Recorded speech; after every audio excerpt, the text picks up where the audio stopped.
Volvemos de nuevo con las preguntas. El tipo tenis, ping pong, acá con la licenciada Juana Raquel. La séptima pregunta que hemos preparado dice así: ¿qué hacemos nosotros o cómo podemos ayudar a descubrir en forma temprana esta problemática de lo que implica la depresión y suicidio? Nuevamente voy a decir esto de revisarnos, ¿verdad? Revisarnos, revisar cómo están nuestros jóvenes, nuestros niños, nuestros más allegados, es decir, nuestros afectos, ¿verdad? Aquel que está más cerca nuestro. Y esto tiene que ver incluso desde una simple pregunta: ¿cómo andás? ¿Qué te pasa? Preguntar un poco el día a día.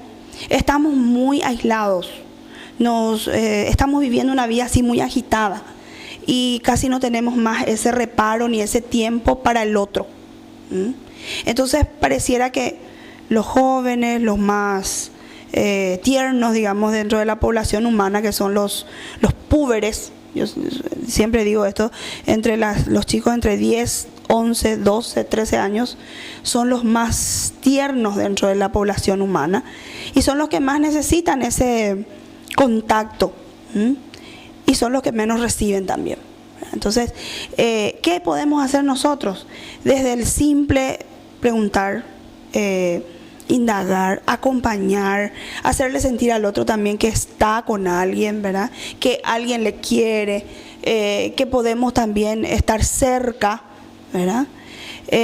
Y nosotros desde el ámbito de la salud también enseguida, ¿verdad? Tratar de, no solamente si esa persona viene por un caso X, también indagar un poco más sobre su vida para poder dirigirle mejor a donde tenga que ir, ¿verdad? Hay veces que el médico es el primero en detectar esto, doctor, no precisamente sea psiquiatra o no, pero el médico es el que está más al alcance de justamente de poder decir, pero algo acá no está cerrando, algo acá no está tan bien, ¿verdad? Yo siempre digo, el médico es el primero. Por otro lado, en los ámbitos educativos también, ¿verdad? Las profesoras, las maestras son las primeras también en darse cuenta de que algo no está funcionando. Y muchas veces esa receptividad no es acompañada por las familias. Enseguida, por ejemplo, uno le comunica a los padres que algo no está bien en su niño, en el adolescente, y eso la familia lo toma mal. Es increíble. Pero dice, ¿qué va a saber la profesora? Pero ¿dónde va a saber? ¿Qué puede decir ella o él, verdad? Y sin embargo, la identificación es muy notoria, ¿verdad? Entonces estos ámbitos son muy sensibles a poder identificar y acudir justamente a los profesionales pertinentes. No nos cansemos de esto. Hay veces que de repente uno no congenia, por decirlo así, con un profesional, pero eso no quiere decir que ahí ya terminó la posibilidad de tratar ese síntoma o ese malestar. Hay otros profesionales donde puede acudir también, ¿verdad? No quedarse por eso, no me gustó cómo me atendió y yo ya dejo también de asistir. Eso no, porque es para uno, ¿verdad? Muy importante el tener esa capacidad de percepción de lo que estaría viviendo una persona, ¿verdad?, en su día a día. A mí justamente eso me llama muchas veces la atención, ¿verdad? En mi propia casa, por ejemplo, dentro de mi propio entorno familiar, cuando de repente al mediodía o a la tardecita noche yo voy llegando a casa, ¿verdad?, y muchas veces salgo preocupado del hospital por un paciente que no está bien, un paciente que está en situación crítica. Estoy como estresado, como preocupado en sí, pero yo llego en casa y trato de no demostrar ese estado de ánimo, ¿verdad? Y es tan gratificante cuando vos llegas en tu casa y un familiar, sea tu cónyuge, tu esposa, tu hijo, tu hijita, te diga, hola, ¿qué tal? ¿Ya llegaste? ¿Cómo te fue en tu trabajo?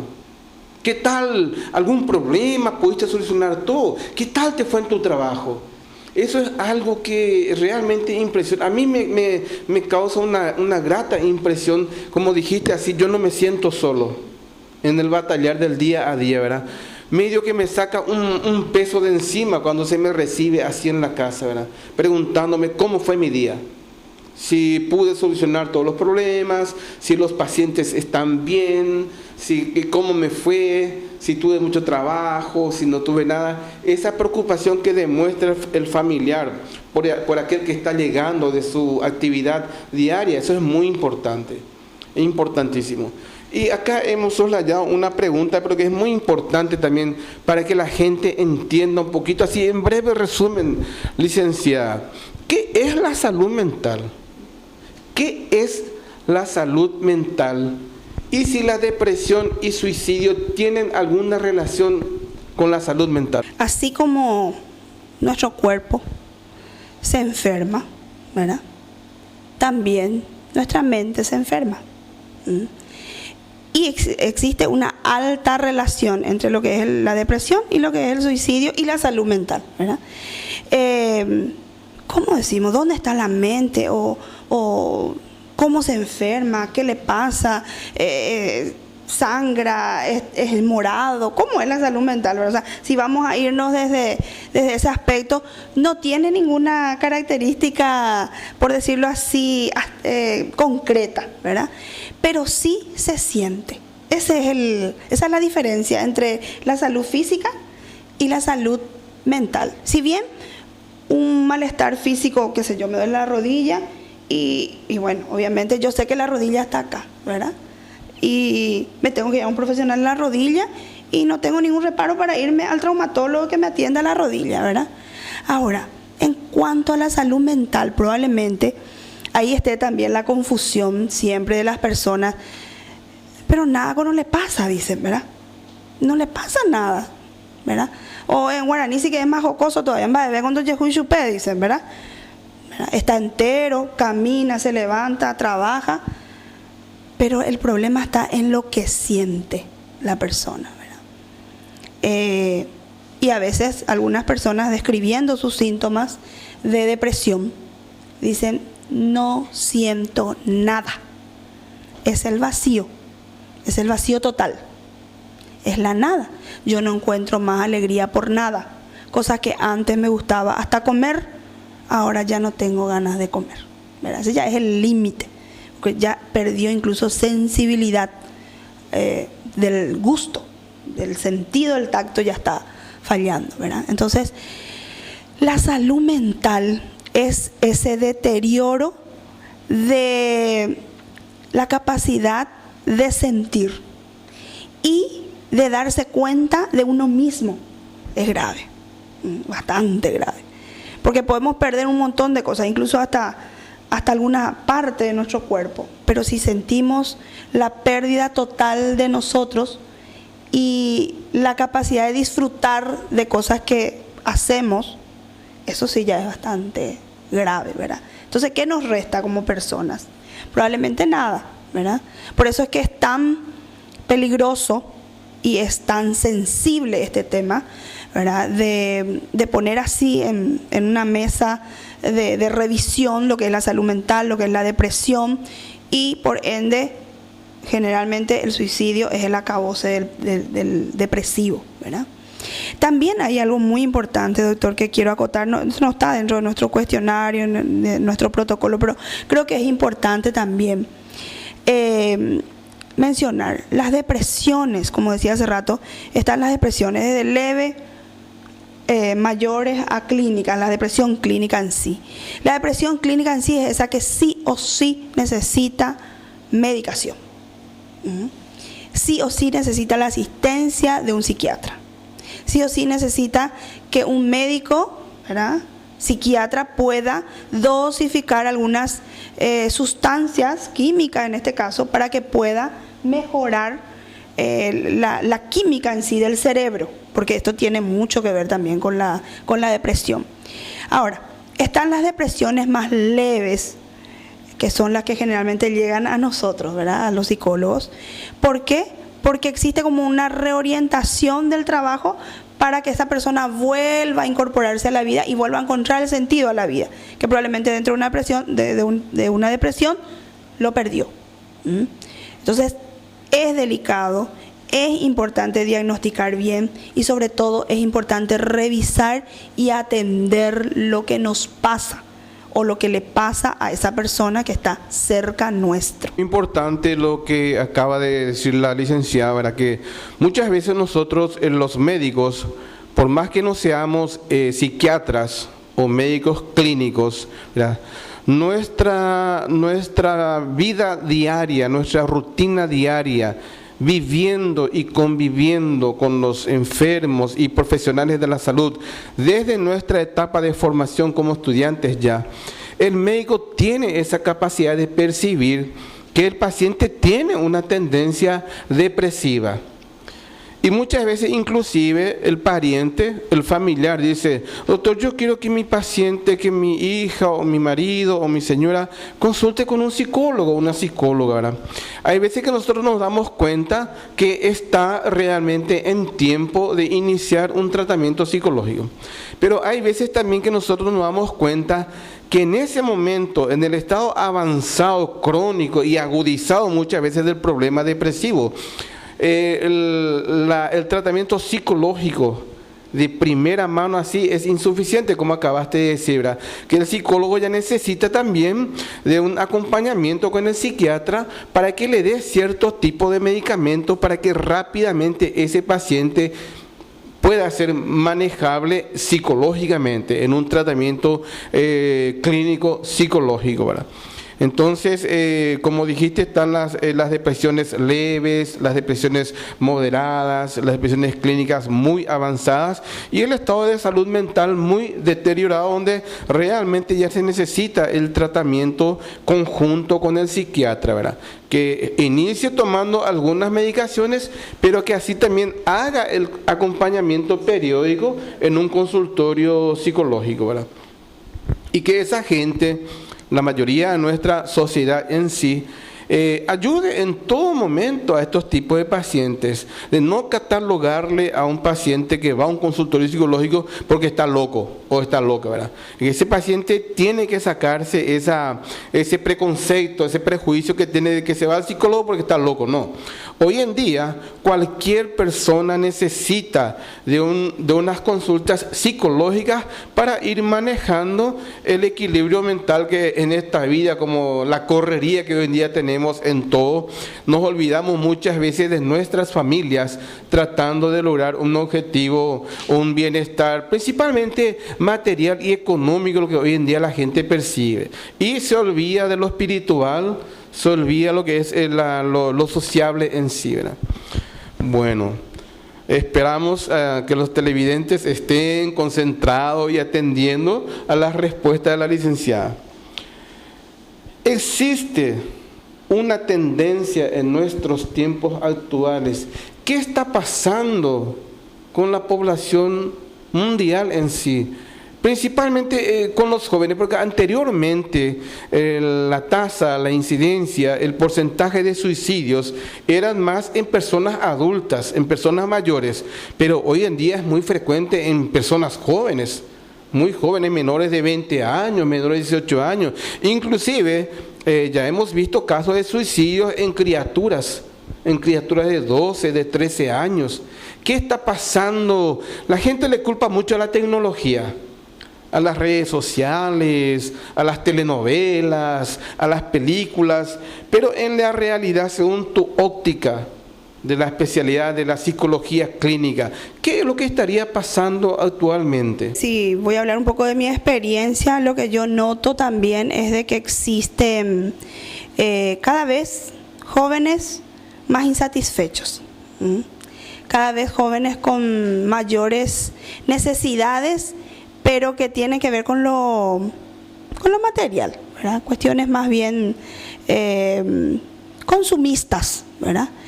Y como estamos en una época, ¿verdad?, que de consumismo en sí, cada día hay una nueva cosa, algo más nuevo, más sofisticado, más llamativo, más interesante.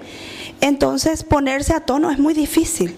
Ponerse al margen de todas estas nuevas cosas tiene un alto costo, ¿verdad? Sobre todo en nuestra realidad, en nuestra sociedad misma. Entonces existe cada vez jóvenes más insatisfechos, jóvenes más consumistas, jóvenes más agitados, más velozmente, es decir, están muy veloces en cuanto a informaciones de todo tipo, cuando uno acá recién está pudiendo tener un juego, no sé, por decirlo así, algo tecnológico, no sé, un tipo de celular X, ¿verdad? Allá ya salió uno no sé de qué manera, ¿verdad? Entonces, esto muchas veces también entre los propios jóvenes, ya que tocamos el tema de por qué hay cada vez tasa más baja, en edades más bajas que cometen suicidio. Una de las cosas que yo encuentro justamente es esto, el nivel desesperado de los jóvenes por adquirir, por tener, por consumir más y más y más, ¿verdad? Y muchas veces también las propias familias tratan de paliar estas, este tipo de situaciones con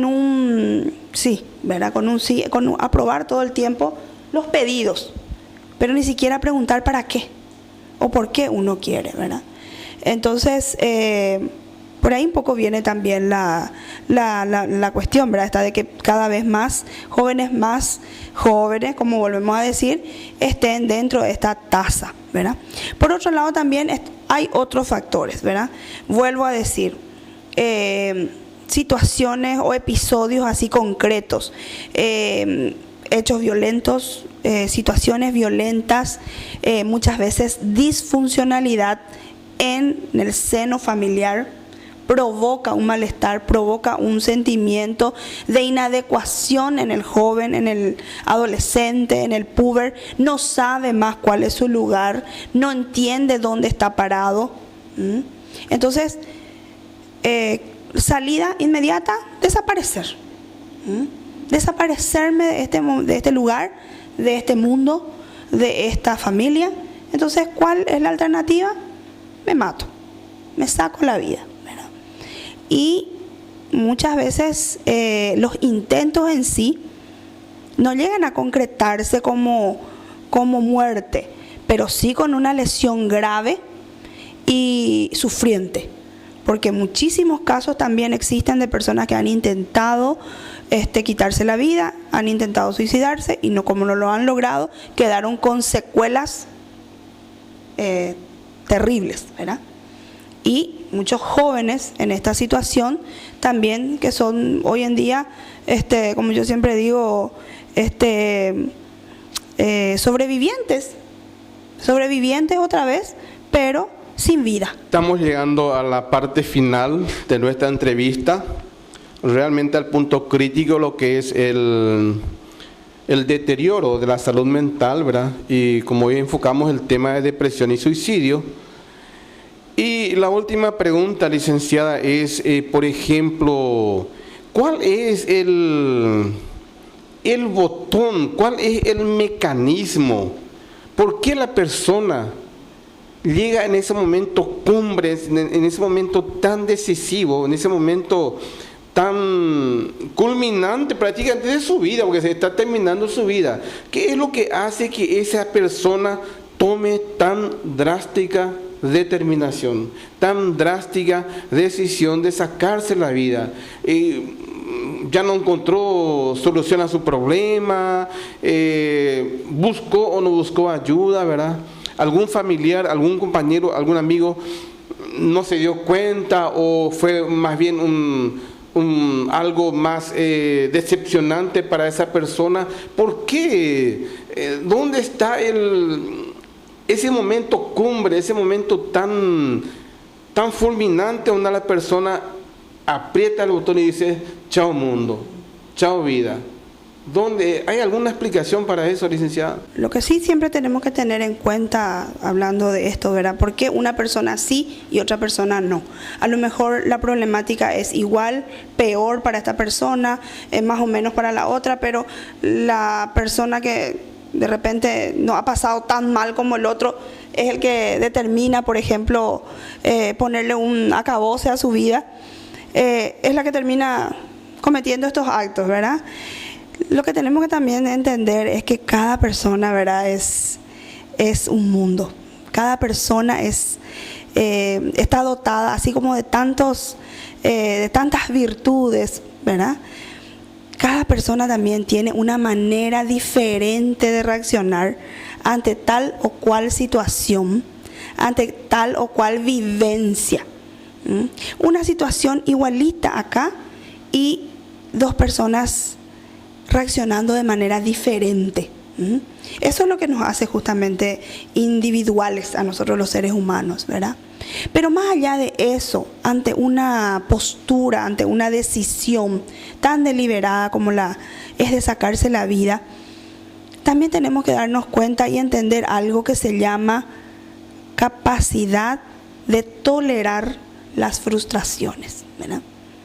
Así como existen momentos en la vida, momentos bellos, momentos magníficos, momentos felices, llamamos también, ¿verdad? También existen momentos trágicos, ¿verdad? Existen también momentos sumamente desagradables en la vida, ¿verdad? Que una persona pueda o tenga la capacidad de sobrepasar esos momentos difíciles, trágicos, desagradables, de una manera y otra no, eso es justamente lo que es la posibilidad o lo que nosotros llamamos de sobrepasar las frustraciones, ¿verdad? Una situación X para una persona y para otra persona que no sea tan frustrante. Y esa es la diferencia. Ahora, ¿cómo nosotros como seres humanos, como mamás, como papás, como educadores, como profesionales, podemos ayudarle a las personas a que puedan desarrollar esa capacidad de frustración? Justamente es ahí donde tenemos que ir trabajando. No todo está siempre accesible para nosotros. A veces hay que luchar, a veces hay que seguir procurando, a veces hay que seguir trabajando para obtener, a veces hay que seguir incluso esperando. A veces el simple esperar ya es un trabajo a la capacidad de frustración, a desarrollar esa capacidad de frustración. Pero ¿qué también pasa hoy en día, doctor? Pasa que ya todo está tan a mano, todo está tan accesible, todo ya está. Yo aquí aprieto un botón y tengo descifrado todo un manual de informaciones sobre algo, ¿verdad? La capacidad de esfuerzo pareciera como que ya no es también parte de nosotros los seres humanos. Entonces, cada vez el niño, digamos, como que sufre menos ante la obtención de algo, cada vez necesita procurar más para obtener, ya tiene todo a mano, la mamá ya facilita todo, papá ya trajo, ya compró, ya dio, por ahí ya se accedió y cada vez se tiene más o menos posibilidad, mejor dicho, de desarrollar esta capacidad de lograr algo por uno mismo. Y es algo tan simple que podríamos trabajar desde el vamos también, ¿verdad? O sea, no siempre todo lo que deseamos lo podemos tener, pero a lo mejor procurando, a lo mejor esperando, como decía en un principio, o también sabiendo ganarnos eso, ya nos ayuda a desarrollar esa frustración, ¿verdad? Y esto muchas veces no ocurre en las personas que toman una determinación fulminante a sus vidas. A veces, para dejar de pasar ese mal rato, no, yo no voy a soportar esto y chao vida, como decía hace rato, ¿verdad? O simplemente una persona que dice que quiere evitar al máximo la vergüenza o evitar al máximo también el dolor, opta por lo más rápido. Y esto va a variar de persona a persona. Por eso es muy importante también esto de que aprendamos nosotros, los seres humanos, aprendamos como individuos que a veces es bueno llorar, a veces es bueno frustrarnos, a veces es bueno también no tener todo y no tener todo eso que deseamos o ansiamos, ¿verdad? A veces también es algo mejor lo que nos espera y no precisamente eso. Muy bien, yo creo que fue bastante entendible la explicación, ¿verdad? El ser humano en sí, nosotros seamos de la edad que seamos, del sexo que seamos, tenemos que, así como estamos preparados para las ganancias, tenemos que estar preparados también para las pérdidas. Así como estamos preparados para los triunfos, también tenemos que estar preparados para las derrotas. Si no estamos preparados para lo que es lo peor en nuestras vidas, vamos a ir teniendo de a poco el deterioro de la salud mental, llegar a un cuadro de depresión, ¿verdad? Y como dijimos hace rato, el punto culminante de un cuadro depresivo casi siempre es el suicidio. Entonces, para poder tener un equilibrio mental y poder gozar de una salud mental óptima, adecuadamente vivible, es bueno contar con una ayuda psicológica, contar con una orientación psicológica, consultar de vez en cuando, porque no uno consulta como se tiene, como dije hace rato, el tabú de que uno consulta con un psicólogo, con una psicóloga, porque está loca. No, uno tiene que estar preparado para la victoria y para la derrota. Y existen profesionales capacitados para eso que puedan orientarnos a nosotros a poder administrar todo eso, ¿verdad? Licenciada, espero que nuestros televidentes hayan tenido una comprensión de toda nuestra entrevista. Si algo más que quieras agregar a esta entrevista, como despedida, te cedo el micrófono. De hecho que la agradecía yo siempre con ustedes, por este espacio y sobre todo por poder llegar un poco a las personas para que esto sea también entendible, sea comprensible, que es un tema delicado, que es un tema que hay que tener en cuenta, que las señales muchas veces están muy presentes y nosotros no nos damos cuenta, ¿verdad? Entonces, a veces un poco detenernos y escucharle al otro es importante. Muchas gracias. ¿Usted ya está residiendo acá en Santa Rita? ¿Ya está viviendo en Santa Rita? ¿Está trabajando, creo que, en una de las instituciones educativas de nuestra comunidad? ¿Está desarrollando su actividad profesional aquí en Santa Rita? Si nos podría dar una breve reseña ya como despedida definitiva del programa por hoy. Bueno, sí, efectivamente sí, yo estoy residiendo ya acá en la ciudad de Santa Rita. Estoy desde el año pasado dentro de un proyecto de primera infancia, justamente en una institución educativa acá céntrica, y trabajando desde el ámbito niñez, ¿verdad? También siempre en las áreas de docencia y también siempre acá en nuestro hospital, ¿verdad? Así mismo, así es que a las órdenes y siempre también a disposición de usted. Muchísimas gracias, licenciada, y esperemos que no sea la primera, que haya otras oportunidades en que esté presente con nosotros en nuestro programa Bienestar y Salud. Desde ya, muchísimas gracias y hasta un nuevo encuentro.